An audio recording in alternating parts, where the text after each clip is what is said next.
What's up guys, and welcome back to another video on my channel. So we're going to be continuing the sort of mini series we're having. So it's the top 5 series that we're having. We've done the top 5 underrated champions in the game, top 5 cosmic and top 5 skill, I believe. But today we're going to be doing the top 5 mutant champions in the game. It's a pretty good class, I'm not going to lie. There's a lot of options you can have to pick, sort of. But just a little disclaimer: there are 2 champions that are not in this list, simply because I haven't tried them out yet. I have seen not a lot of gameplay, but I have seen a bit of gameplay on the 2 champions, who are Namor and Omega Red. So I haven't seen too much gameplay with Omega Red because at the time he wasn't really like a champion that sort of intrigued me. But apparently he's really good. Obviously I haven't got him to make that sort of that judgment myself. But and the other champion is Namor as well. So Namor's literally just come out, so I haven't been able to try him out. I haven't got a 3-star or 4-star, 5-star of him, or even 6-star.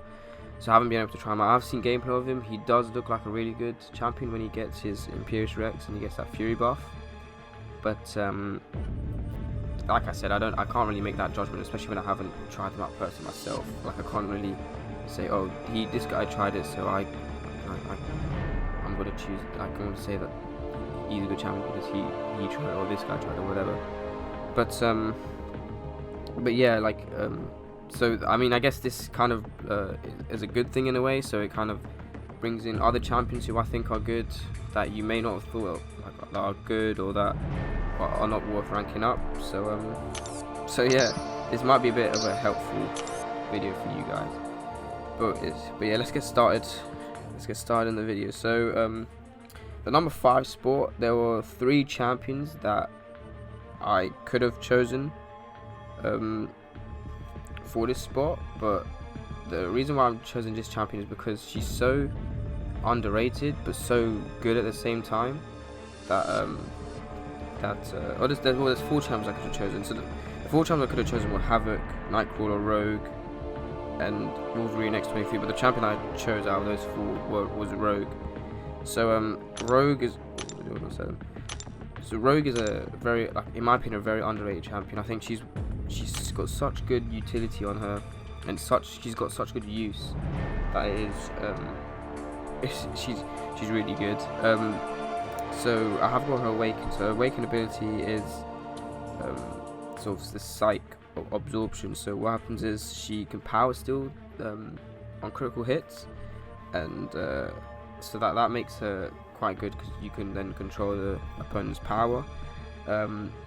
She also decreases the duration of debuffs by 70%. So with Suicide Masteries, I've noticed that she is quite good with Suicide Masteries, especially when you take in mind with the debuff duration decreasing by 70%, it's that bleed's going to go in an instant, and then you're just going to kind of get poisoned, and that's sort of it. And the poison damage over time doesn't really do too much damage, especially when you have willpower. On her special 1, she can replicate 5 of the opponent's active buffs. So say if you're fighting against a Hyperion and he has a power gain buff, she can, if you use a special 1, she can replicate it and sort of like take it and give it to herself, or Furies or Unstoppables or whatever she can do. She can sort of take those buffs, but Unstoppable buffs and opponents who are tech class, she can't take those buffs. So I mean, you wouldn't really want to be fighting a mutant against a tech champion anyway. But she also does have lifesteal as well, so she can steal the opponent's life and regen as well. Special 2 has a 100% chance per hit to power steal, taking 9% of their power as your own. So this is really good, especially when you have her Awakened ability. Those critical hits can steal more power. But there are sort of ways that sort of gameplays that I've seen where you can, for the special 2 and the special 3, because the special 3 can also has a 100% chance of power steal.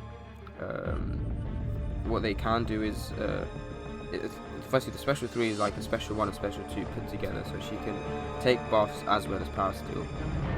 like what I've seen some gameplays, when you've got her awakened, if you crit on the special 2 and special 3, you can actually, from a special 3, you can go back up to a special 3, if that makes sense.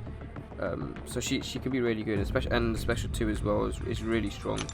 So she's an underrated champion in my opinion, but really good and deserving of that top 5, of that 5th spot in this top 5 video. But like I said, there are other champions that you can mention, sort of like Nightcrawler, Havoc as well. I haven't tried out Havoc too much, but I have seen a lot of gameplay, like his special 3s when you get those sort of those plasma charges or whatever they're called on the opponent. He could do a lot of damage. Nightcrawler as well. Wolverine X23 with her regen and bleed. They're all pretty good. But yeah, we move on to the 4th character in this top 5, and that is Iceman. He was one of my first 5 stars I ever got, and I was so happy when I got him. I think he must have been the top, like in the first 5 stars I got. He was one of them. Definitely not the first one I got Mordor, but I've heard him for so long. He's such a good champion. In my opinion, he has immunity to incinerate, bleed, and poison effects. I've got his signature ability, which is start the fight. He can put a cold snap on the opponent as well. He has an ice armor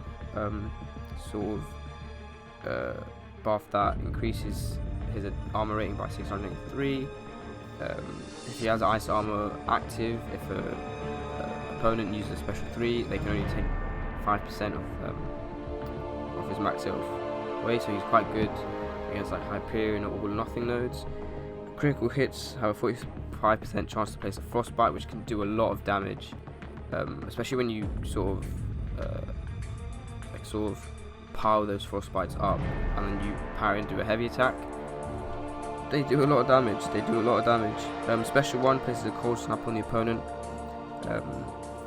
and can store up to 2 frostbite charges on the opponent as well. Frostbite charges, I don't think they act as a debuff. I mean, the only one I can say who's like immune to them is probably like Human Torch or Emma Frost. I think there's one more. I can't remember off the top of my head. But they're not really like when you fight like a debuff immune champion, you can still place a frostbite on the opponent, so it is pretty good. Special 2 does a lot of damage as well, but it does he does remove his ice armor when you use it, so you gotta kind of watch out for that. And special 3 places a cold snap on the opponent, dealing 3,108 energy damage over 9 seconds, and it reforms ice armor as well. So he's overall a really good champion in my opinion.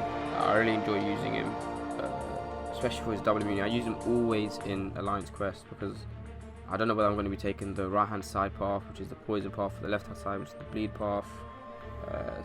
So yeah, and he does a lot of damage as well, especially with suicide masteries. Any champion who's double immune with suicide masteries are really good. So yeah, he's well deserving of that 4th spot. But next we move on to Emma Frost. So I've got her as a 6 star. If you saw my crystal opening before, I got her as a 6 star. I've been using her quite a bit at 6.1, and she's such a good champion. She reminds me of sort of a Scarlet Witch, with a bit more just a bit better in my opinion. Because she starts off the fight with Diamond form. So when she's in Diamond form, she's immune to stun, bleed, poison, incinerate, shock, frostbite, cold snap, fatigue, concussion, and exhaustion effects. So she's pretty much immune to most debuffs that are in the game. And well-timed blocks when she's in Diamond form grant a prowess buff. So prowess buffs, what they do is they sort of increase the attack rating of special attacks by 10%. So and she's capped at 5 prowess buffs in Diamond form. She also has this telepath form, so when she has at least one power level ahead of the opponent, she switches to telepath form. So telepath form is also where like the damage comes in as well. In Diamond form, she is a very good sort of defender in a sense, because when you attack into her Diamond form, your attack rating, or she's got so much armor that like you're doing hardly any damage, And in Act 6, I sort of tried this out. Like the opponent was doing like 2% damage, 3% damage in Act 6. So that's pretty good against Act 6 opponents that have like insane attack ratings. But yeah, she has a teleport form as well, and this form is sort of where you want to get to when you're using your special attacks, your special 2 and special 1s. I say the special 2 is probably the best because that's where you sort of get that sort of Scarlet Witch damage. So I think I've got like a 75k, 80k on the second hit of the special 2. So she's really good when you've got those power buffs. She's really good. Heavy attacks and diamond form generate 50% additional power, and opponents generate 80% less power from this attack. So pretty good as well. Heavy attacks, teleport form. When she's in teleport form, has a 6% chance to taunt. So opponents like Hyperion and Mordor and Namor and anyone who could power gain. Even in all or nothing nodes, I've noticed that Stark and Spider-Man, because he could put taunt, are quite good in all or nothing nodes because it sort of like negates that node, and you can force them to use a special attack. I might try it in Alliance War because there are a couple of paths in Alliance War with all or nothing nodes, but definitely for sure she's really good. For those special attacks, switches to teleport form like I said. So special 1 places the power sting on the opponent, special 2 places the concussion, which reduces the opponent's ability actually by 50%, and special 3 has a 100% chance to reduce the opponent's power gain from all sources by 75% for 8 seconds. So she's a really good champion, I'm so glad that I got her in my 6-star. Definitely going to be using her a bit more, for sure. But yeah, that's the number 3 spot. Well deserving of that number 3 spot. The number 4 and 5, number 2 and 1, they're sort of 2 characters that are really 2 of my favorite characters in this game. So I mean, I don't know who to choose for number 1, who to choose for number 2, but I mean, okay, for the number 2 spot, we're gonna have Archangel. So Archangel is one of the best champions in the game, full stop. Like, if I could do a list, I probably would end up doing a list like the top 5 champions. He'd probably be in the top 3 at least, in my opinion. He's such a good champion to use. If you have him awakened, you can clear at least 70% of the content in this game easily if you have him. His signature ability does have to be awakened to be good, but his signature ability, basically you can put a neurotoxin onto the opponent, and it causes a 29.73% chance to reduce the ability actually, and blocks all regeneration on target. So when you're playing against champions like Wolverine X23 or Wolverine, the normal Wolverine, or when you're playing on like buffet nodes or masochism nodes, all these nodes, he can just do it. Sabretooth's a really good opponent for like Archangel could be against. Like, he can clear so much. Even with like against Nightcrawler, Spider-Man, when you've got neurotoxins, they don't evade. So he's so good. So like I said, neurotoxins. Each time Archangel triggers a bleed effect on the opponent with the active poison effect that he caused, they're combined, converting into a neurotoxin charge that lasts 15 seconds. When the neurotoxin finishes, it can stun the opponent. So yeah, he has a critical hit, lacerate the opponent's before 40% charge, affecting 2,131.25 bleed damage over 15 seconds. Heavy attacks, 50% chance to inflict bleed, and only on the first bleed, triggered by this attack will consume poison effect and turn to a neurotoxin. So kind of how you want to play against this guy is you kind of want to parry heavy, sort of like that. So he's really good for those champs. Each bleed debuff from your opponent increases the chance by any of poison triggering by flat 25%, and the special attacks, 20% chance to inflict bleed,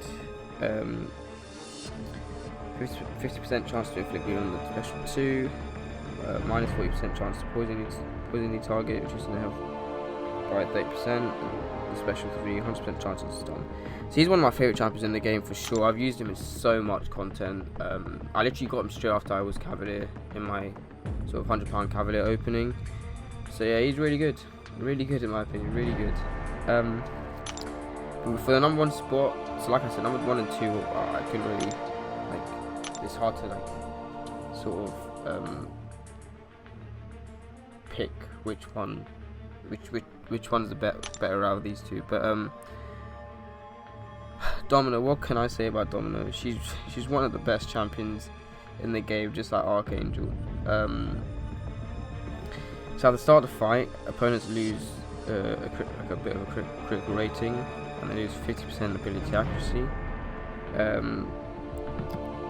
All of her attacks with her pistol, like any attack with her pistol, can't be parried because they're sort of they're not contact hits. They're so like it's kind of like when you, it's like they're like not energy hits, but they don't make contact with it, I'm trying to say. So you can't parry them. But yeah, she has this just insane damage output. Heavy attacks, when the opponent's stunned, attack rate is increased by 1,978. Blocking benefit from up to 1,366. Block efficiency selects like random. And filling a bar of power, Domino has a 30% chance to gain a lucky passive. 25% chance of Domino's current combo meter count is added to this chance. 30% chance for opponents to suffer an unlucky. And then the same goes with the lucky and unlucky. Skill champs are always unlucky and tech champs are never unlucky. So with lucky passives, they have a 279.55 critical rating. There's an additional critical damage rating, 50% ability accuracy, block efficiency, 10% chance to evade attacks, stun expires 35% faster. There's just so much that she can do. Special 1 can inflict bleed, dealing 2,175.8 direct damage over 7 seconds. There is also something called critical bleed, which can do an enormous amount of damage, especially on the special 2. So the special 2 can do a lot of damage. But I've seen my 6-star do like 65k, 70k on the second shot in her special attacks. So when the opponent is unlucky, that's sort of when when you'd want to use the unlucky and lucky both, but because I usually use it when I'm fighting skill champions. When she's fighting skill champions, because you can get a lucky and they can get an unlucky passive. It's so easy to kill them within one special 2 or one special 1, especially in Alliance Quest, because I use it a lot in Alliance Quest. But special 3 attack, 74% chance to inflict bleed. Domino's lucky. This attack has a plus 59.34 attack rate for every critical hit that occurred. And there's an armor break as well if the opponent's unlucky. So yeah, she's the top mutant champion in the game. Her and Archangel, I'd say, are the 2 joint top champions. So yeah, but like I said before, Namor and Omega Red, I haven't got them yet. They could be easily replaced champions like Rogue and Emma Frost and Iceman in this list. But I think it's a bit unfair that I make a judgment on them, whether they're good or bad, especially when I haven't even played with them before. But like I said, if you have played with them, let me know in the comment section down below how they are, how they play, how good they are. So yeah, but I hope you enjoyed this video. I'll probably do the next one, probably be a tech or science champion list. Mutant, I need to figure out who's the top 5 in Mutant, but for sure science or tech, probably the next one. But if you have enjoyed, please like and subscribe, and I'll catch you in the next video. Peace.